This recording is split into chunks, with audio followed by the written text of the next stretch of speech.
Ханафи мазхабы бойынша жазылған ораза кітапшасы. Авторы ұстаз Қанат Жұмағұл. Алғы сөз. Ораза, пітір садақасы және ихтикаф орындалу уақыты жағынан бір-бірімен тығыз байланысты құлшылықтар. Бұл құлшылықтардың тағы бір ортақ тұсы сірә адамды қиыншылыққа төзуге үйрету болса керек. Өзгелер тоқ жүргенде аузы берік мұсылманның аш жүруі, тиындап жиған дүниенің белгілі бір бөлігін қарымсыз беру, әсіресе қазіргі капиталистік нарық дәуірінде және жанұясының жанынан, үйдегі тұрмыс рахатынан ажырап Аллах разылығы үшін күндіз-түні мешіттерде болу әрине оңай шаруа емес. Бірақ иманы берік, сенімі нық мұсылман үшін бұл түкке тұрғысыз дүние. Себебі оның түйсігіне расында Аллах мүминдерден жандары мен малдарын жәннат қарымына сатып алды деген түсінік мықтап орныққан. Ол бұл көрген қиыншылығының ақыретте жауапсыз қалмайтынына күмәнсіз сенеді. Осылайша таухмет рахметке айналмақ. Исламның 5 парызының бірі ораза да, диненің зекеті, пітір садақасы да елімізге байырғыдан таңсығымдар болып табылады. Алайда Хазірет пайғамбарымыздың Мәдинаға хижрет еткеннен бастап еш тастамай орындаған ихтикаф амалын өкінішке орай бүгін біреу білсе, біреу білмейді. Қолыңыздағы кітапша осы бостықты толтырады деп айтудан әрине аулақпыз, дегенмен мүминнің ниеті істі орындағанмен тең дегенді басшылыққа ала отырып, ұлы Аллахтан ниетімізге жеткізе көр деп дұға етеміз. Ораза. Құлдарын есепсіз рызықтандырғандары жаратушы Аллах Тағалаға мыңда бір шүкір. Сол рызықтарға шүкір етуіміз үшін біздерге оразаны үйреткен Аллахтың елшісі Мұхаммед Мұстафаға саллаллаху алейхи уассаламға салауат, оның саллаллаху алейхи уассалам ахлі бәйтіне сәлем. Қазақ тілінде қолданыста жүрген ораза сөзі арабшада саум деп аталады. Сөздікте тыйылу дегенге саятын саум ораза сөзінің шариғат терминологиясындағы мағынасы төмендегідей болып табылады. Ораза балиғат жасына жеткен ақыл есі дұрыс мұсылманның ниет етіп таң атқаннан күн батқанша ішіп жеу, жыныстық қатынас тәрізді оразаны бұзатын істерден тыйылу арқылы жасалатын құлшылық түрі болып табылады. Жаратушы иеміз, ей иман келтіргендер, ораза сендерден бұрынғыларға парыз болғаны сияқты сендерге де парыз етілді. Бәлкім сақтанарсыңдар. Дей келе оразаны біздерге парыз еткен. Парыздығы дәлелі нақты Құран аяттар мен хадистер арқылы келгендіктен Рамазан оразасын терістеп жоққа шығару діннен шығуға, яғни күпіршілікке алып барады. Ал жай ғана орындамаған адамдар күнәһар болып саналады. Рамазан оразасы көштің 2-ші жылы Бәдір соғысынан бұрын парыз етілген болатын. Бұның алдында мұсылмандар әрбір айдың 3 күнімен Ашура, Мұхаррам айының 9-шы және 10-шы немесе 10-шы және 11-шы жұлдызы күндерін оразамен өткізетін. Ораза иманның 4-тен бірі болып табылады. Себебі пайғамбарымыз саллаллаху алейхи уассалам бір хадисінде ораза сабырдың жартысы десе, басқа бір сөзінде сабыр иманның жартысы деген. Оразаның исламның 5 шартының бірі болуының өзі оның дінімізде қандай орынға ие екендігін аңғартады. Ал оның сауабын өмірлік өлшемдермен таразылау мүмкін емес. Осы орайда пайғамбарымыз былай дейді: жаным құдіретінде болған Аллахқа серт, ораза ұстаған адамның аузының иісі Аллахтың жанында мисктің аңқыған хош иісінен артығырақ. Ұлы мәртебелі Аллах былай дейді: менің бұл құлым өзінің шахуатынан, асы мен сусынынан мен үшін бас тартты. Ораза мен үшін ұсталады. Оның сауабын өзім беремін. Бұл құдси Аллахтың Құраннан өзге сөзі, хадистегі оның сауабын өзім беремін деген сөзі бұл ақиқатты тайға таңба басқандай етіп көрсетіп тұр. Оразаның басқа ғибадаттардан артық болуының себебін имам Ғаззали былайша түсіндіреді. Ораза белгілі бір уақытқа жыныстық қатынастан тыйылу, әрі ішіп жеуді тәрк ету. Сондай-ақ ол жасырын жасалатын ғибадат болып табылады. Өзге де құлшылықтардың бәрі басқалардың көз алдында жасалса, ораза тек қана Аллахқа аян құлшылық түрі болып есептеледі. Мұнымен қатар ораза нәпсіні тәрбиелеудің бір жолы болып саналады. Себебі нәпсімізді жаманшылыққа үнемі итермелеп жүретін шайтан Рамазан айында кісенделеді. Хазіреті пайғамбарымыз саллаллаху алейхи уассалам былай дейді: Рамазан айы келгенде жәннат есіктері айқара ашылып, тозақ есіктері жабылады. Шайтандар шынжырланады. Шайтанды былай қойғанда нәпсіміздің өзі де алтын емес қой. Құран Юсуфты азғырып, кейін күнәсін мойындаған Зүлейханың сөзімен нәпсіні міне былай түсіндіреді. Зүлейха айтты: мен нәпсімді ақтап жатқаным жоқ, себебі нәпсі үнемі жаманшылыққа бұйырады. Ішкі жан дүниеміз рух және нәпсі деген екі жауһардан тұрады. Нәпсі асау ат, рух оны бағындыратын ат бегі болып табылады. Нәпсі жаманшылыққа шақырады, ал рух жақсылыққа. Өйткені ол Аллахтың әмірінен келеді. Ей Мұхаммед, олар сенен рух жайында сұрайды. Рух менің Раббымның әмірінен деп айт. Тоқ адамның нәпсісі азып, ешкімге дес бермейтін дәрежеге жетеді. Қарны тоқ қасынадан ұқпас сөзді деген Абай осыны меңзесе керек. Ол тағы бір өлең жолдарында қарны тоқтық, қайғысы жоқтық азғырар адам баласын дейді. Ал ораза ұстаған адамның нәпсісі әлсірейді де рухтың оны өзіне бағындыруына мүмкіншілік туады. Хазіреті пайғамбарымыз саллаллаху алейхи уассалам: ей жастар, іштеріңнен кім үйлене алса үйленсін, үйлене алмағандар ораза ұстасын деген. Ол оған шахуатты кесетін құрал болып табылады деп үйлене алмай жүргендерге оразаны өсиет еткен болатын. Бұл айтылған оразаның хикметі мен пайдаларын ислам әлеміне танымал араб ғалым Мұхаммед Али Ас-Сабунидің айтқан тұшымды ойларымен толықтырсақ, ол өзінің «Тафсиру аятил ахкам минал Құран» атты құнды еңбегінде оразаның хикметі мен пайдаларын төмендегідей етіп төртке бөледі. Оразаның денсаулыққа қатысты пайдаларын медицина саласы мамандарының еншісіне қалдырып, біз оның рухани пайдаларына тоқталғанды жөн көрдік, дейді ол. Біріншіден, ораза Аллах Тағалаға құлдық, оның әмірлеріне, парыз, уәжіп әмірлеріне бойсыну және тыйған тыйымдарынан, харамдарынан сақтану болып табылады.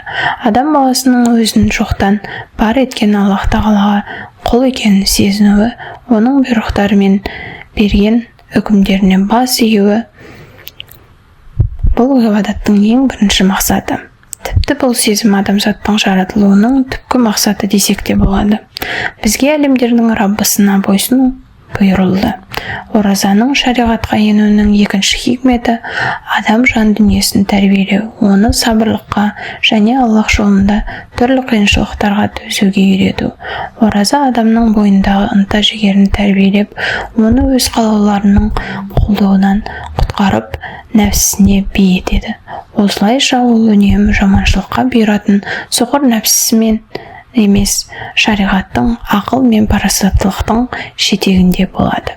Есіл дерті өзінің қарнын тойғызу, нәпсісін қанағаттандыру болған хайуаннан кем түспейтін ақылсыз адам мен өз қалауларын тізе бүктірген періштедей пәк жанның арасы нендей алшақ, күпірлік, кәпір, яғни кәпір болу індетіне душар болғандар дүниені пайдаланып хайуандар тәрізді ішіп жейді. Тозақ оты олардың барар жері болмақ деп Алла Тағала рас айтқан екен.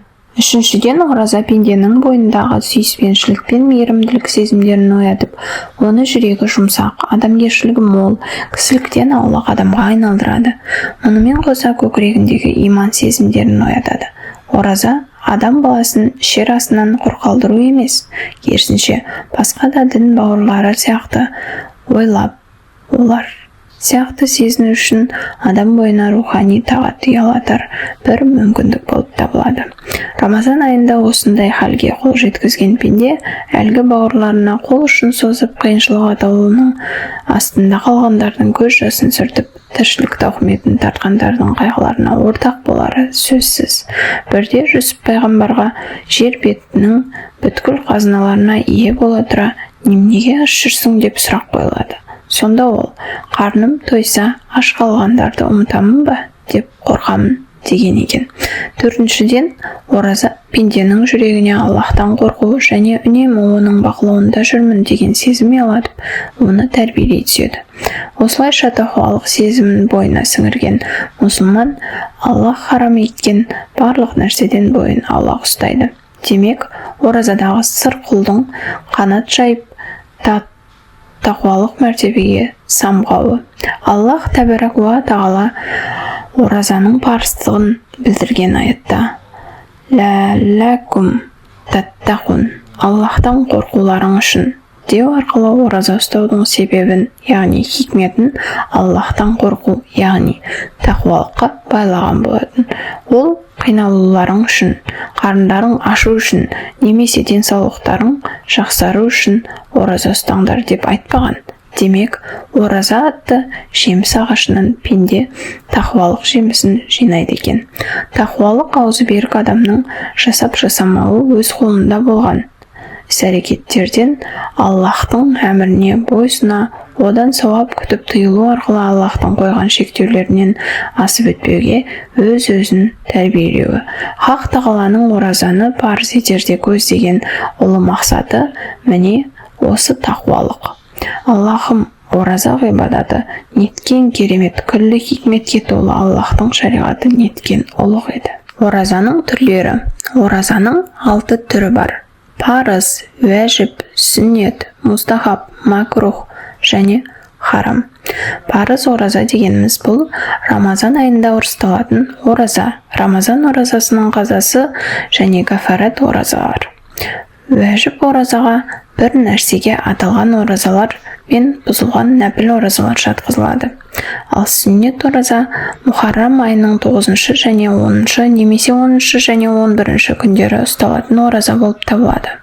Мустахаб оразаларға қамари аймен есептелетін айлардың 13, 14 және 15-ші күндері, аптаның дүйсенбі және бейсенбі күндері және Рамазаннан кейін Шәуәл айында 6 күндік ұсталатын оразасы кіреді. Макрух болып есептелетін оразалар мыналар болып табылады: әр Мухаррам айының тек қана 10-шы күні мен тек қана жұма немесе сенбі күндерінде ораза ұстау. Харам болып есептелетін оразалар: Рамазан айының 1-ші күні мен Құрбан айтының 4 күнінде ораза ұстау харам.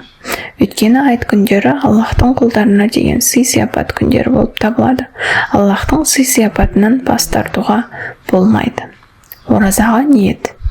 Оразаның ниетін түсіндіру үшін оразаны уақыты белгіленген және белгіленбеген деп екіге бөліп аламыз.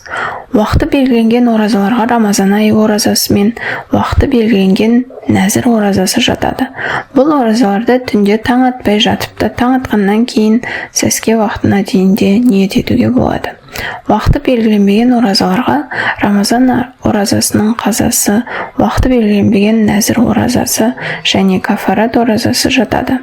Мұндай оразаларға ниет тек қана түнде немесе таң атпай тұрып сәресі уақытында жасалады.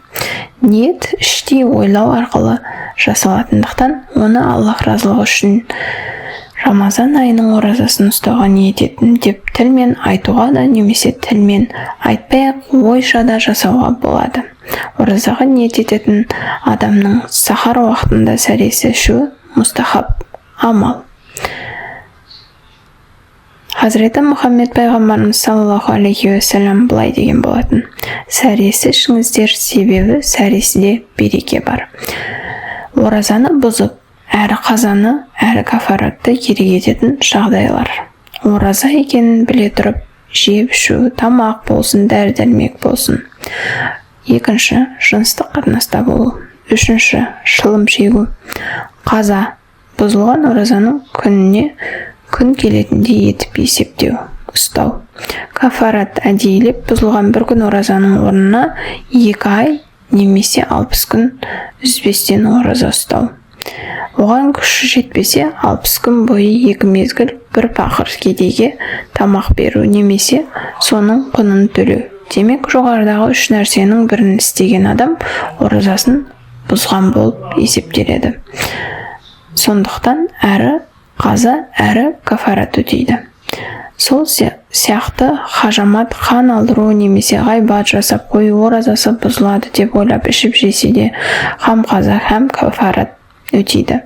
Себебі бұлар оразаны бұзбайды. Ал пайғамбарымыздың ғайбат оразаны бұзады деген сөзін ғалымдар сауабын жояды деп жорыған болатын.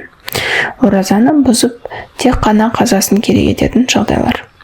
Бірінші, әдетте жеуге болмайтын, сондай-ақ дәрі ретінде қолданылмайтын нәрселерді жеп жұту, мысалы топырақ, қағаз, мақта сияқты және тағы басқа. Екінші, мұрынға дәрі тамызу. Үшінші, құлақтың ішіне май тамызу. Төртінші, дәрет алып жатқанда ауыз мұрнына су алған кезде байқамай тамағына су кетіп қалу. Бесінші, аузына салған түрлі түсті жіптің бояуы шығып түкірікпен араласып оны жұтып қою. Алтыншы, қиналған жағдайда оразасын бұзу.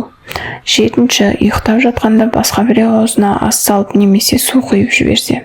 Сегізінші, аузын толтырып құсу өз қалауымен. Тоғызыншы, кеш батпаса да қателесіп батты деп ойлап аузын ашып жіберу. Оныншы, сәресінің уақыты бітсе де қателесіп әлі уақыт бар деп жеу. Оразаны бұзбайтын нәрселер. Бірінші, ораза ұстағанын ұмытып жеп ішіп қою. Мұндай жағдайға тап болған адам ораза екендігі есіне түссе, дереу аузын шайып, оразасын жалғастырады. Ораза екені есіне түскеннен кейін тамағынан бір нәрсе өтсе, ораза бұзылады. Екінші, құлағына су кетіп қалу. Үшінші, көзіне дәрі тамызу, сүрме жағу. Төртінші, жүніп күйінде оразаны бастау. Бесінші, еріксіз құсса. Алтыншы, ұйықтап жатқанда жыныстық жолдарынан сұйықтық бөлінсе. Жетінші, қан алдыру. Сегізінші, еріксіз тамағына тозаң түтін кіру.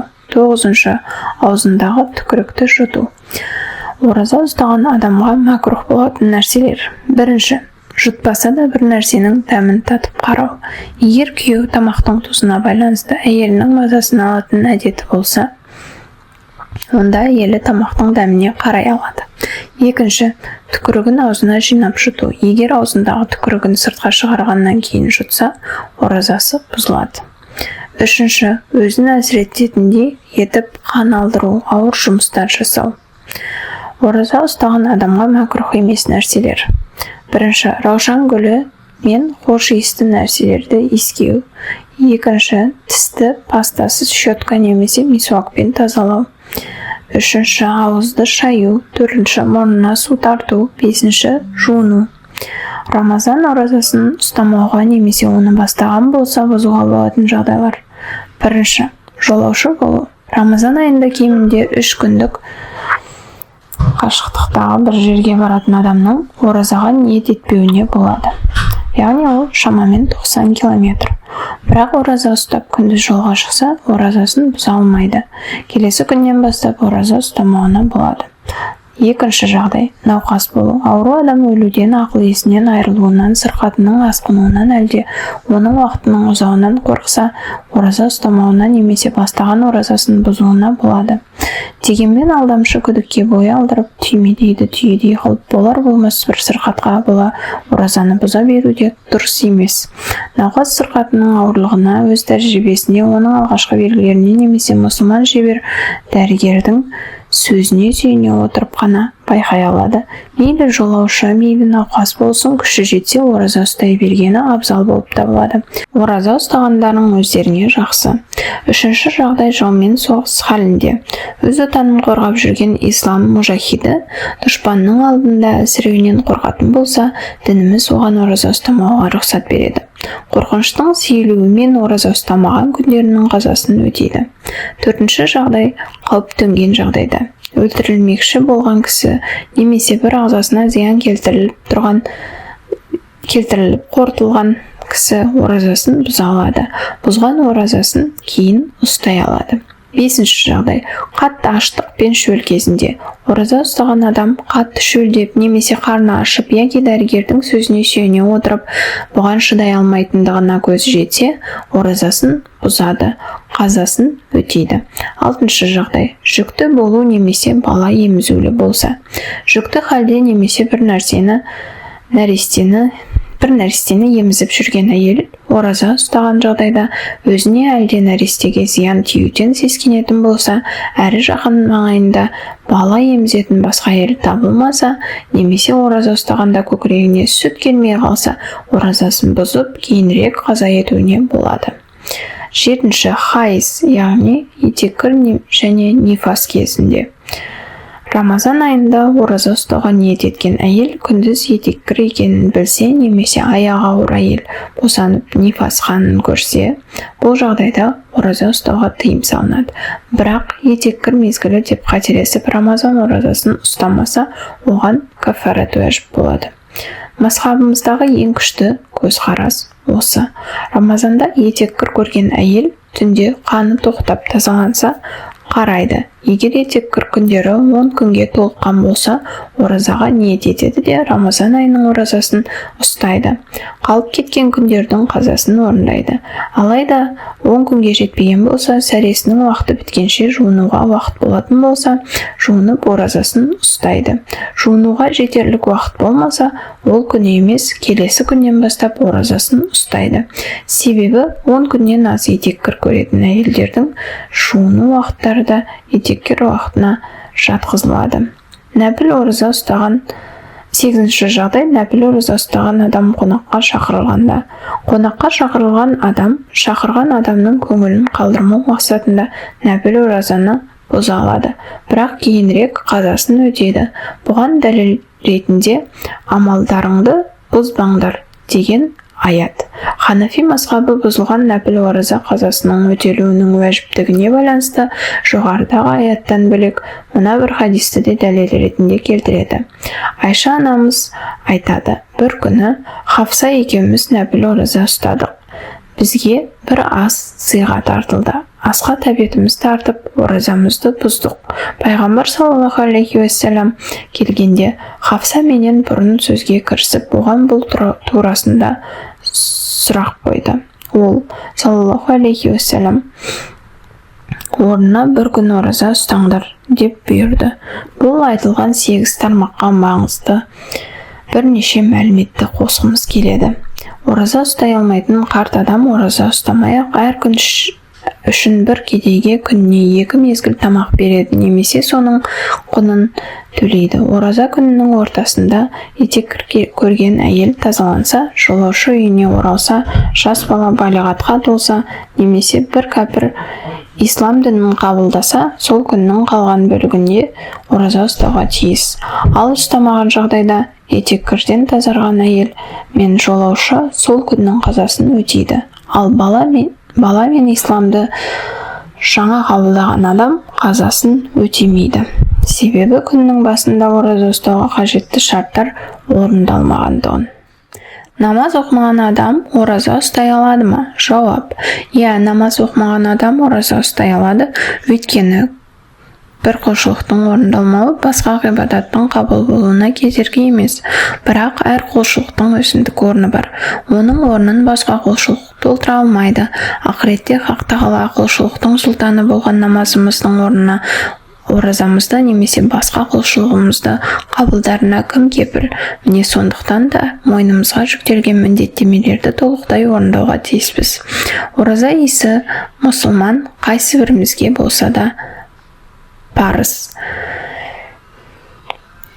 Оразаның әр нәрсені өз орнымен жарататын жұмыр басты пендеге тән қателіктерден аулақ хаким болған Аллах тарапынан берілғанын ескерер болсақ, ол жайында пенделік келде ақылымызды жүгіртудің қажеті шамалы екенін түсінгеніміз жөн. Ихтикаф. Ихтикаф көбінше Рамазан айының соңғы 10 күнінде орындалады. Осы жағынан алғанда, ихтикаф Рамазан оразасымен байланысты құлшылық түрі болып саналады. Ал енді анықтама бере кететін болсақ, ихтикаф дегеніміз ниет ете отырып әркез жамағатпен 5 уақыт намаз оқылатын мешітте белгілі бір уақыт құлшылық жасауға қалу. Бұл атықтамаға сәйкес Ханафи мазхабындағы таңдаулы көзқарас бойынша жамағатпен 5 уақыт намаз оқылмайтын мешіттерде ихтикаф жасалмайды. Әйел баласы ихтикафты үйінің намаз оқуға арналған жерінде жасайды. Ихтикафтың шариғаттағы алар орнына тоқталар болсақ, ол Құранда былайша баяндалады.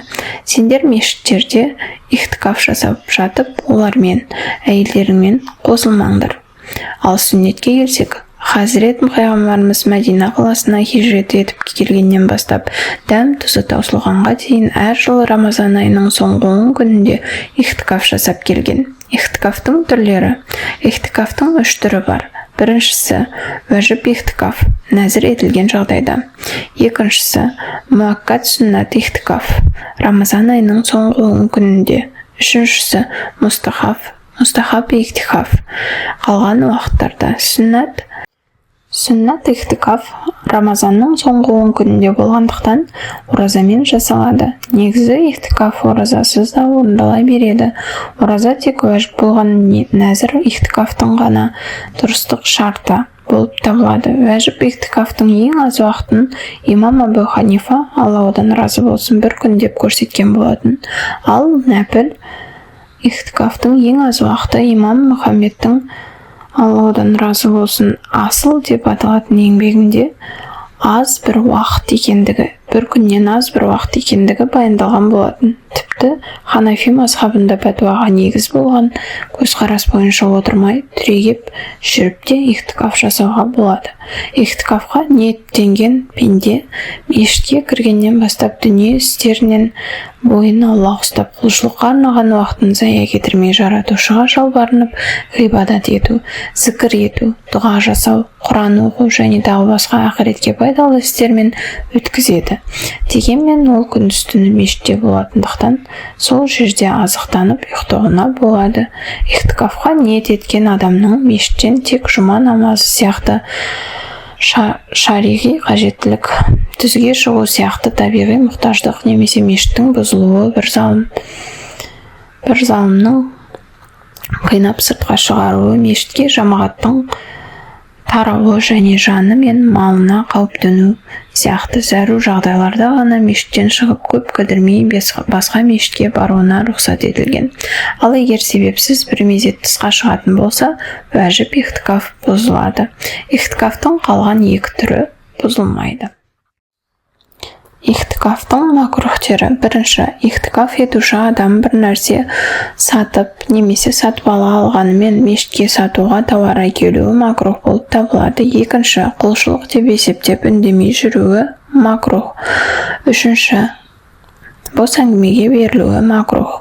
Ихтикафта жыныстық қатынас және оған алып баратын барлық іс-әрекеттер харам болып есептеледі. Ұмыту нәтижесінде орын алса да жыныстық қатынас ихтикафты бұзады. Ихтикафтың адамның жүрегін бір сәт болса да дүние істерінен тынықтырып жан дүниесін жаратушыға тапсыру және ұлы Аллахқа басқа жерде емес, тап өзінің қасиетті үйі болған мешітте құлдық ұру, оның берік қорғанын паналау сияқты пайдаларын барын айтқымыз келеді. Ата Алла одан разы болсын ихтикаф хақында міне былай дейді.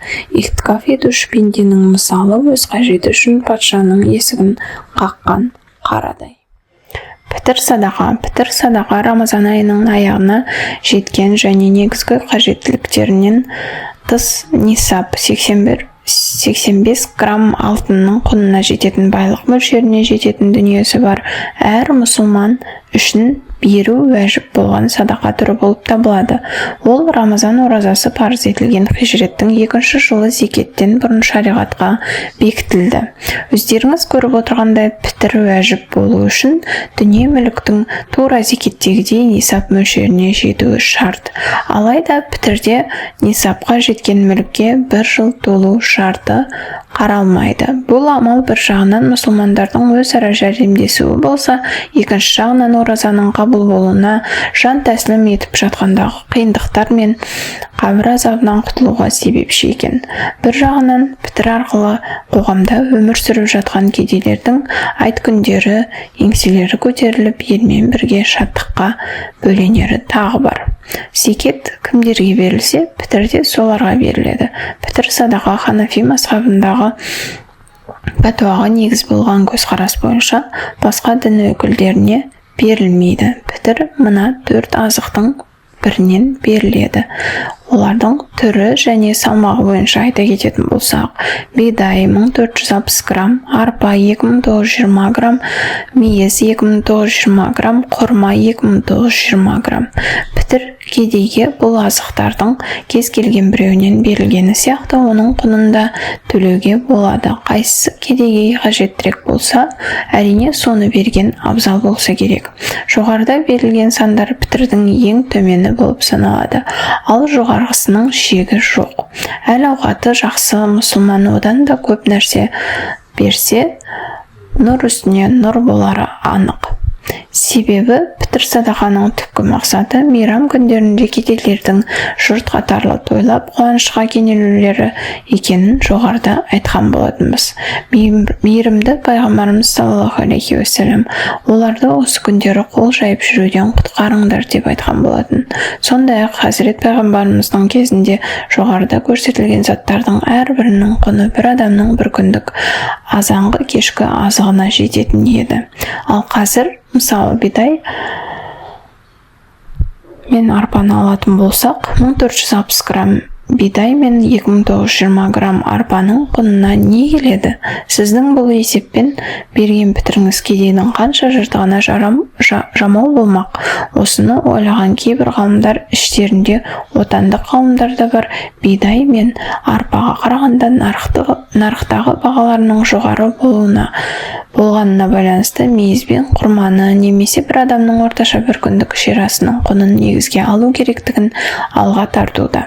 Діни тұрғыда бай болып есептелетін, яғни дүние мүлікке ие мұсылман өзі және балиғатқа толмаған баласы үшін пітір садақа беруге міндетті. Кедей баланың әкесі дүниеден озған немесе ол да кедей болса, атасы немересінің атынан пітір береді. Отағасы, әйелі, ересек балалары және әке-шешесі үшін пітір садақа беруге міндетті емес. Олар ауқатты болса, пітірлерін өздері беруге тиіс. Әйтсе де шаңырақ иесі әйелмен қолында отырып жатқан ересек балаларының пітірін олардың рұқсатынсыз бере алады. Ал бөлек шыққан балаларының пітірін тек олар рұқсат еткенде ғана барып бере алмақ. Пітір садақаны беру ораза айт күнінің таңының атуымен уәжіп болса да, бұдан бірнеше күн, апта, ай, тіпті жыл бұрында беруге болады десек те, айт намазына дейін беру мәндүп, сауапты болып саналады. Айт намазынан кейінге қалдыру макрух болғанымен, Ханафи ғалым Тимур-Ташидің айтуынша кешіктірушілер күнәһар болады. Дегенмен айт намазынан кейінге қанша көп кешіктірсе де, міндет адамның мойнынан түспейді. Әр кешіктіріп өтеуі қаза емес, әда болып есептеледі. Дұрысын әрине Аллах және оның елшісі біледі.